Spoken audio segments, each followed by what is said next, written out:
What's up, everybody? Awkward Anxious Jennifer here. I'm going to a funeral in about 40 minutes, and it's only 10 minutes away, but I get so anxious just sitting around my house waiting to go somewhere. So I thought about just kind of taking a drive, but I don't know, I thought I'd record a video first. Kind of try to explore all the emotions I'm experiencing.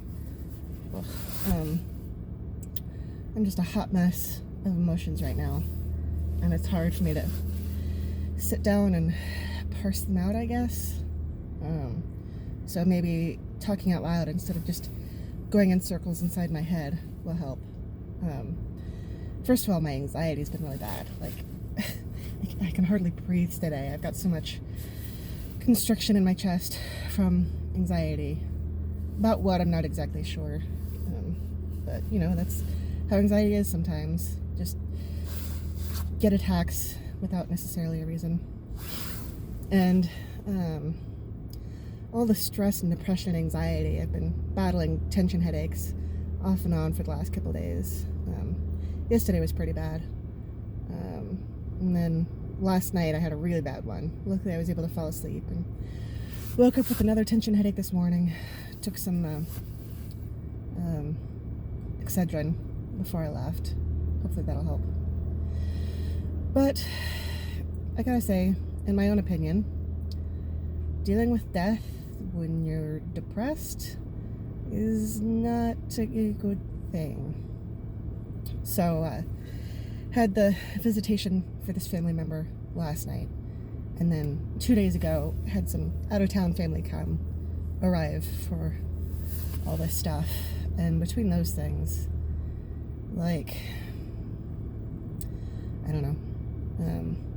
I know one thing is, like, between my mental health and my physical health, I really have a fear that my parents are going to be the ones to bury me instead of the other way around.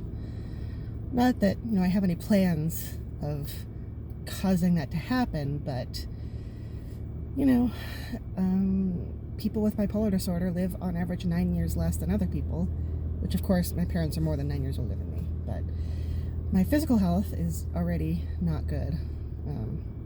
So that's in my mind. But then, assuming I live longer than my parents, my parents' generation, they're all dealing with, you know, taking care of their parents, putting them in nursing homes, thinking about nursing homes, how to take care of people, planning funerals, managing all this stuff after death. And that generation is almost gone. So, you know, 20 years from now, I could be the one looking at nursing homes and planning funerals and whatnot. And that's a horrifying thought. I mean, hopefully it's more than 20 years, 20, 30. But assuming I don't die, you know, I'm the oldest child of my parents. And on one side of the family, I'm also the oldest cousin, which there are some child-free people on that side of the family who, you know, don't have kids to take care of everything, so I might end up taking that on. So that's in my mind. And just, I mean, just, things are not great right now. Anyway, I've kind of been trying not to think about anything, but I'm just in one of those kind of hopeless places right now where it just feels like I'm never going to get out of this hole. Things are never going to get better. I'm never going to get to do what I want to do. And somebody close to me, we were talking a couple days ago, and they were asking, you know, if I make these videos just, you know, if I'm whining just to get sympathy. It's like, well, that's a fair question, but I'm shocked that any of you guys listen to me and leave positive comments. I frankly expect people to, you know, stumble upon my channel and leave comments like, you know, stop whining, you fat bitch. And so the fact that doesn't happen shocks me. So a lot of times my videos are kind of for myself, like this one, to help me talk through things and try to figure out what I'm feeling. But you know, to get feedback from you guys that you benefit from my content. even when I don't fully know why. I mean, you've explained to me a few times that it's nice to have somebody to relate to, and that's why I started the channel. Because, at the beginning part of my journey, I didn't have people I could relate to like that. So, just, I mean, A, it's kind of upsetting that somebody thinks that I am just out looking for sympathy, but B, it makes me question my own motives. Am I doing that? I don't think so. Maybe I am. And then just that whole, how much of this is because of your bipolar disorder, and how much are you just like, taking advantage of the fact that you have bipolar disorder to use it as an excuse to not do better, be better, work harder, whatever.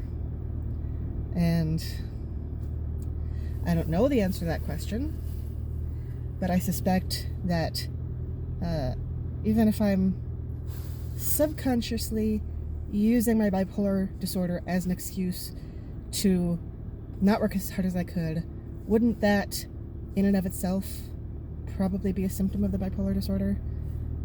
I don't know. So that's in my mind. God, my head hurts.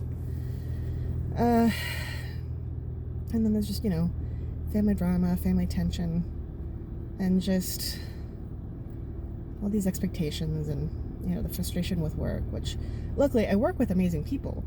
I really like the people I work with, so it's not like I want to just quit and go find another grooming shop that's busier, because that could be disastrous. So I'm glad I have a supportive work environment. It's just stressful that I'm not making the money that I should be, could be, thought I would be. And the worse my mental health gets, the harder it is to focus on my writing, and the less writing I do, the less money I make, the more stressed and depressed I get. It's this terrible cycle that I don't know how to get out of. I see my psychiatrist again next week. I think the Wellbutrin is helping a little bit, because I haven't really been in that kind of want to die place since I started it, but I'm getting pretty bad again. So I don't know if we're going to up that dose or what.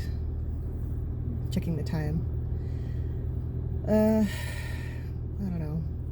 I'm a wreck right now, and I don't know what to do about it, and I'm expected to have answers about what to do to be better, and that's frustrating. So I don't know. I don't think that's even a fraction of the emotions and thoughts I'm dealing with right now, but it's a start, I guess. So, gotta go to this funeral. In a sort of a logical sense, I guess I sort of understand why some people like an open casket funeral for closure, but for me personally, I just, the person's not in there anymore. Their soul has moved on. It's just a shell, and now the shell of who they used to be is plastered over and covered in makeup and doesn't look like themselves. It may as well be a wax figure in that casket. So for me, that does nothing positive. But I'm not trying to knock people who do benefit from open casket funerals, because I can understand how that could potentially be good for people. But for me, I spent a lot of time trying not to look at the casket last night, and I imagine, but last night was more just talking to people, and now there's going to be, I'm assuming, like a pastor type person standing right next to the coffin, so it'll be harder to avoid. Anyway, I should get going. I guess I'll update you guys later, or not, or another day. But I'm gonna shut up and go to my funeral now. Be kind to yourselves, be kind to others. I'll talk to you all later. Bye.